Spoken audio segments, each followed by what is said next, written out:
¿De dónde viene la idea de la competencia de monedas? ¿Qué es y qué relación tiene con el gobierno de Javier Milei? Lo analizamos a continuación. El video de hoy es una intersección entre dos mundos que suelen aparecer en mi canal de YouTube. Por un lado, el mundo de la historia del pensamiento económico.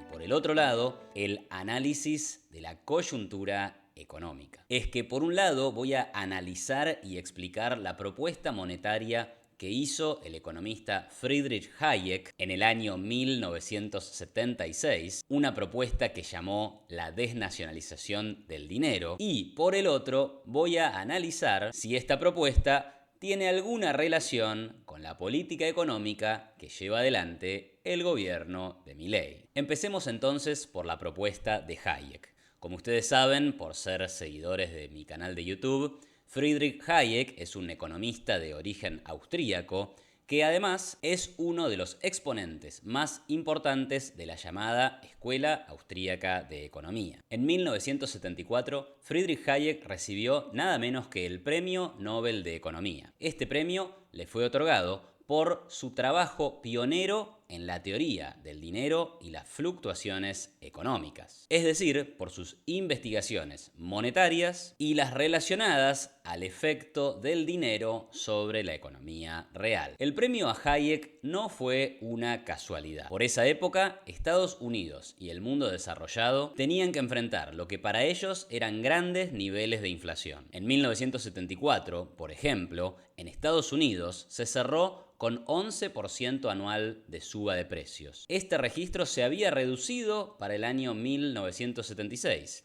pero luego volvió a subir y llegó a un pico de casi 15% anual en 1980. Otros países, como Italia o España, lidiaban con niveles de inflación mucho más elevados, en el entorno del 25 y del 27% anual, respectivamente. Lo interesante del caso es que según la lectura keynesiana, estos niveles de inflación tenían que estar siendo acompañados por un gran crecimiento de la economía que redujera la tasa de desempleo. Al menos eso era lo que establecía la famosa curva de Phillips, en donde un aumento de la inflación tenía que estar acompañado de una caída del desempleo. Sin embargo, y lamentablemente, eso no estaba sucediendo en la realidad, y los altos niveles de inflación venían acompañados de un estancamiento económico, un fenómeno que en esa época fue bautizado con el nombre de estanflación. Para colmo de males, lo que los gobiernos hacían para intentar combatir la inflación era llenar la economía de controles de precios y de controles de cambios, como nuestro cepo cambiario, lo que terminaba incrementando los problemas de la propia inflación. Al haberse especializado en temas monetarios, Hayek tenía muchas buenas ideas para abordar el problema de la inflación, y por eso digo que no es casualidad que le hayan dado el premio Nobel precisamente a mediados de la década del 70. ¿Qué hizo Hayek 2 años después de recibir el premio Nobel? Publicó un libro con una propuesta concreta y radical para eliminar la inflación. Como decíamos antes, este libro se publicó en 1976 con el título La desnacionalización del dinero. En concreto, lo que propuso Hayek fue que los países de Europa y América del Norte se comprometieran mediante un tratado formal a no obstaculizar en manera alguna el libre comercio dentro de sus territorios de las monedas de cada país, incluidas las monedas de oro, o el libre ejercicio por instituciones legalmente establecidas en cualquiera de los aludidos territorios de la actividad bancaria sin trabas. Esto quería decir que los países tenían que permitirles a sus ciudadanos utilizar cualquier moneda que desearan, emitida por entes públicos o incluso por privados, sin ningún tipo de restricción gubernamental. Es decir, que había que eliminar todos los controles de cambios, eliminar también el curso legal de la moneda emitida por el gobierno y finalmente permitirle a cualquier banco que emita su propia moneda. Para nuestra realidad, tal vez este último punto sea el más difícil de concebir, puesto que no conocemos muchos países en donde los bancos privados emitan sus billetes. Pero dejando esto de lado, vayamos a los otros puntos del argumento. El objetivo final que tenía Hayek con esta propuesta era que las instituciones emisoras de dinero se sometieran a la disciplina que iba a imponer la competencia. Así como las fábricas automotrices intentan realizar automóviles cada vez más seguros, económicos y confortables, producto de la amenaza de que si no hacen esto, los clientes se van a ir con la competencia, el mismo criterio aplicaba Hayek a los productores de dinero.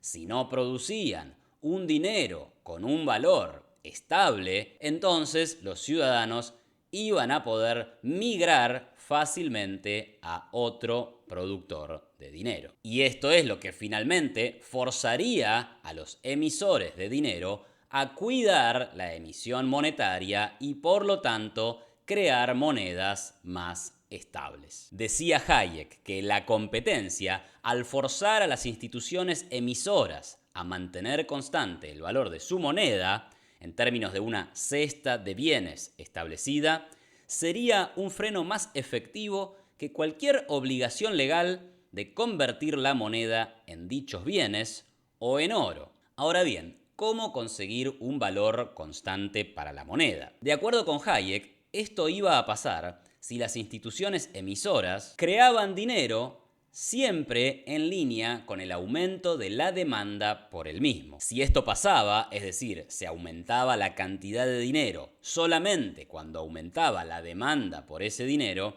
se iban a conseguir al mismo tiempo dos cosas. Por un lado, la estabilidad en el tipo de cambio de la moneda contra todas las demás monedas.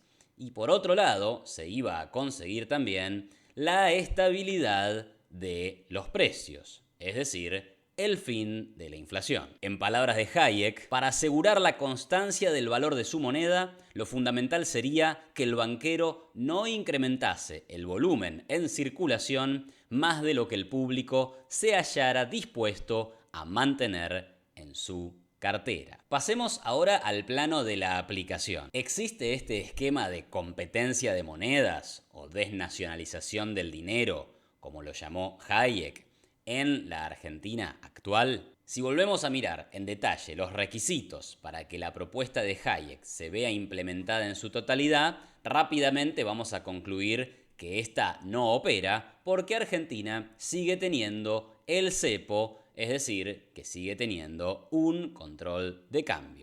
Sin embargo, hay otros aspectos donde podríamos decir que el gobierno sí sigue los lineamientos propuestos por el economista austríaco. Es que el famoso DNU 70-2023 modificó el contenido del artículo 765 del Código Civil y Comercial, estableciendo que la obligación es de dar dinero si el deudor debe cierta cantidad de moneda determinada o determinable al momento de constitución de la obligación, sea o no de curso legal en el país. El deudor solo se libera si entrega las cantidades comprometidas de la moneda pactada. Los jueces no pueden modificar la forma de pago o la moneda pactada por las partes. Esto es muy interesante porque es exactamente lo que pedía Hayek que ocurriera con el curso legal.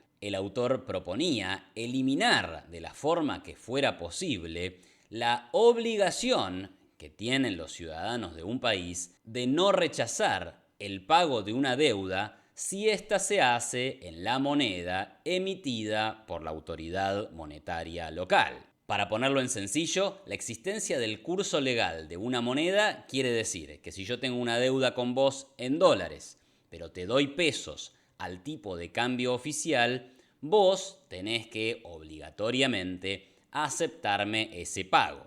Con lo cual no existe la libertad monetaria en los contratos. Vos podés firmar un contrato en distintas monedas, pero ese contrato siempre tiene o puede cancelarse en pesos.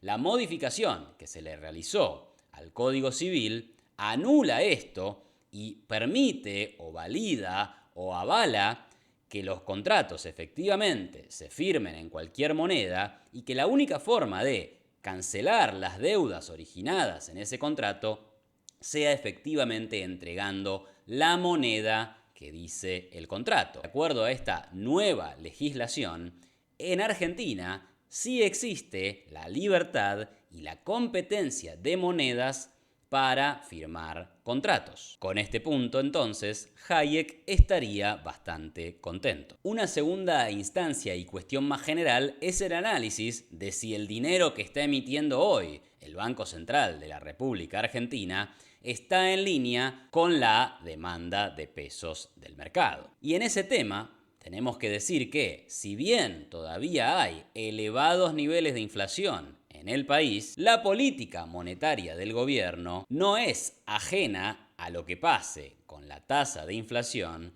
ni es ajena a lo que pase con el dólar paralelo. Un rápido repaso por la historia más reciente nos muestra que entre los meses de mayo, junio y julio, la base monetaria había crecido un 16,9, un 22,8 y un 18,2% mensual en cada uno de esos meses. Y recordemos que en el mes de julio el dólar paralelo se fue a 1.500 pesos y la brecha se agrandó hasta superar el 50%. A partir de entonces, los niveles de emisión bajaron abruptamente, cayeron al 4,7% en agosto y al 1,2% en septiembre, y entonces el dólar cayó por debajo de los 1.200 pesos. Esto podría interpretarse como que el gobierno percibió que sus niveles de creación de dinero no estaban en línea con el aumento de la demanda por dinero y eso hizo que el precio del dólar subiera. Al ver esto, el Banco Central, en una competencia al menos indirecta entre el peso y el dólar en el mercado paralelo, tomó nota y decidió reducir los niveles de emisión. O sea que si bien no se eliminó el control de cambios, en el Banco Central están mirando lo que pase con el dólar paralelo, que en definitiva es un indicador de cómo está funcionando la competencia de monedas, las preferencias relativas de los argentinos entre pesos y dólares. Antes de terminar, déjame hacer un punto adicional. Es que el propio presidente Javier Milei habló hace muy pocos días y confirmó que en algún momento del futuro también se eliminará el cepo cambiario. Y que una vez que esto pase, el tipo de cambio en Argentina será flexible y determinado por el mercado. Esto es lo que dijo Milei. Conforme voy resolviendo el problema de stocks, cuando se hace cero, se eliminó el money overhang. Y cuando se eliminó el money overhang, no hay exceso de oferta de pesos. Y si no hay exceso de oferta de pesos, puedo abrir el cepo aun cuando no tenga dólares, porque voy a un sistema de tipo de cambio flexible. Si le creemos al presidente y llegamos a esa instancia en que no hay control de cambios, Argentina va a tener entonces tres cosas. Libertad para firmar contratos en cualquier moneda. En segundo lugar, no va a tener cepo cambiario, con lo cual habrá libertad total de acceso para comprar monedas extranjeras. Y en tercer lugar, existirá, al menos por ahora, un banco central que, en abierta competencia con otros bancos centrales, intentará estabilizar el valor del peso, el poder de compra del peso, para garantizarles a los argentinos que quieran usarlo que el peso va a ser una moneda con un valor estable. Para ir cerrando, es obvio que entre las teorías puras y la aplicación real de las ideas siempre va a haber una distancia. Sin embargo, creo que al menos es justo decir que la propuesta de Hayek de desnacionalizar el dinero tiene mucha influencia en la configuración de la política económica y la política monetaria del gobierno de Milei. ¿Y vos qué pensás? ¿La ves parecido o te parece que nada que ver? Déjame tu pregunta, duda o comentario acá abajo en la sección de comentarios. Y si te gustó este video, no dejes de darle me gusta, suscribirte a mi canal y compartirlo en tus redes sociales. Muchas gracias y nos vemos en la próxima.